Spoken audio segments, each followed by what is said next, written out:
Yo guys, I come to you with a Thorns poison stacking build. Unfortunately it's Condi. I did make a full Zerg build which kind of does decent damage, you know, like sometimes I hit like a 9 or an 8, yeah, like a 9k spear 5 and then like a 5k spear 3 and all that stuff. But you know, you're obviously full Zerg.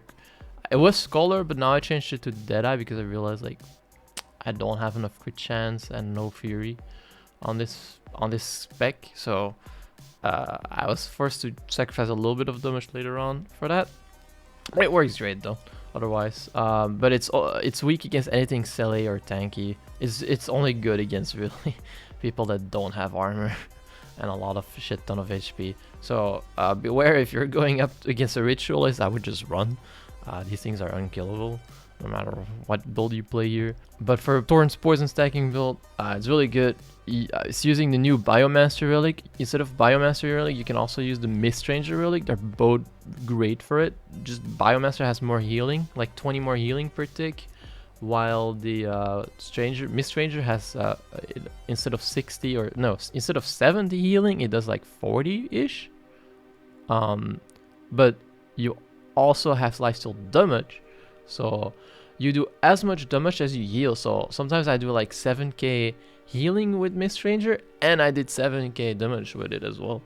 That's pretty good. But with the Biomaster relic, those games where I would do 7,000 healing instead of 7,000 healing, also now I have like 9,000 plus healing and shit like that. So that extra little bit of healing can really save you, but the extra little bit of damage can actually be nicer. So both works. Before we continue, I just want to talk about the patch notes real quick and just say that the nerfs were too much. The new Gene series is actually kind of nice for selfish ways, but it's always going to be worse than double helix. We want more evolves, so obviously we're going to take more evolves. We're going to take double helix, double evolve. But the real bummer here is evolve being fucked up. Like, we got a 10-second increase. 10 seconds doesn't sound like a lot, but imagine you're playing a necromancer, like a reaper or something, and you only get to sit in your shroud for 6 seconds, and then after that it goes on a 55-second cooldown. That's kind of how I see it. It's a bit of a weird way to compare it for sure, but that's how I see it right now. Imagine your entire gimmick being limited on a 1 minute cooldown here, and then limited to 6 seconds only. 8 seconds was good, and 45 seconds was actually already too long during the beta for me, but it was fine because Amalgam was kind of broken during the beta and it needed some nerfs. But now that it's been heavily nerfed, this is absurd. Fucked up. That's all I wanted to say. Thank you for listening. Oh yeah, and I also wanted to say that everything I talk about here is in the forum post in Ain't It. Go check it out. Everything I have to say is over there. It's a long post. The build is right here. That's that. Like, these are the traits that we're using, and then this is the equipment. These Cele stats you can swap out for anything else. You can swap this out for Viper, you can swap this out for Seraph if you want to keep some healing power going, or you can add even more Trailblazer or Die or whatever. The only reason it's Cele is because everything else is here legendary and I can choose what it is, but these ones are ascended and they're really expensive to get ascended for me. So unfortunately, I cannot afford to swap them to something with more value to it. But I recommend switching it. And yeah, so Biomaster relic, or you can go Mistranger relic here. Just don't forget that. All right. Before we showcase a build here against golems, I just want to say, normally I play with new genes here, but this was only because double helix was bugged and you could only have one stack. They fixed it like last night around 2 AM or something. Now it works. Now you finally can get 2 stacks. So technically, double helix is better in every way, but I really liked having stability on this Thorns. It's only 4 seconds, but it was really nice to have this. As I'm going in, I don't have to worry about getting CC'd instantly.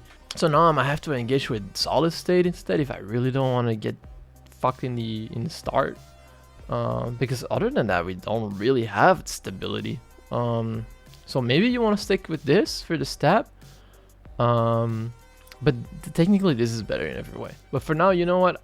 This was how the build was made, so I'm going to showcase it like this. So you start out from a little bit outside the circle, you engage him just before you get in, just before you're about to do Conduit Surge. you're gonna pop your lightning rod, not way before to do the emote. No, you want the spinning. You want the spinning to prog the Thorns, evolve, and all that stuff. So you're gonna go like this into this, and then once you're in there, you're gonna evolve. Technically, I always prog Thorns here at this point. Before I do it evolve even, I prog the Thorns, so I have stability. It's also a stun break, so it's great for that. And then you evolve, and then you do your fluxate to pull them all in. As soon as they're all pulled in together, you're gonna do your solid state to keep them CC'd together. And then you want to switch to your nades and do either shrapnel, poison, and maybe even a freezing nades. You don't have to, but as much damage as you can squeeze in is always better. And you know, the chill is gonna be more, you know, more filler Condis that they have to cleanse, and just all the chill and the slow that they have with this can be very impactful. So, like, if you can squeeze it out, do it. Otherwise, just do shrapnel and poison.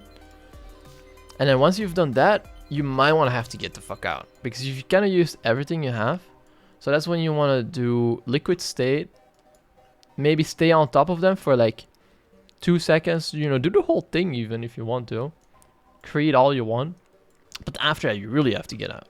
So you want to do your protect, and maybe after protect you want to do a symbiotic shielding just for some reflex so you don't get fucked by range attacks. And just get the fuck out of there, because you don't have anything else at this point. Because unfortunately the cooldowns on Amalgam are really long. But here, I'll show it off now.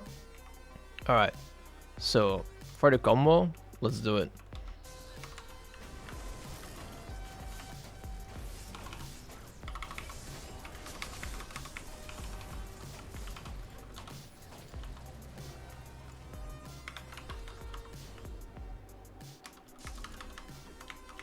Something like this. What I did wrong was I did Spear 5 before I did Solid State. It should have been the other way. I should have done the Solid State and then after that Devastator.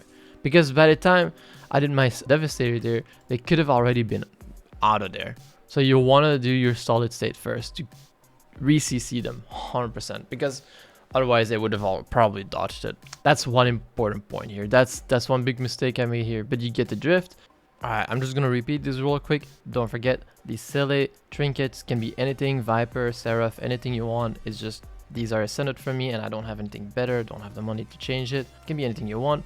This can be Biomancer or the Mist Ranger Relic. You got really good sustain, or you got sustain with damage. And then lastly, I want to just announce that I'm going to plan on doing some kind of community montage event.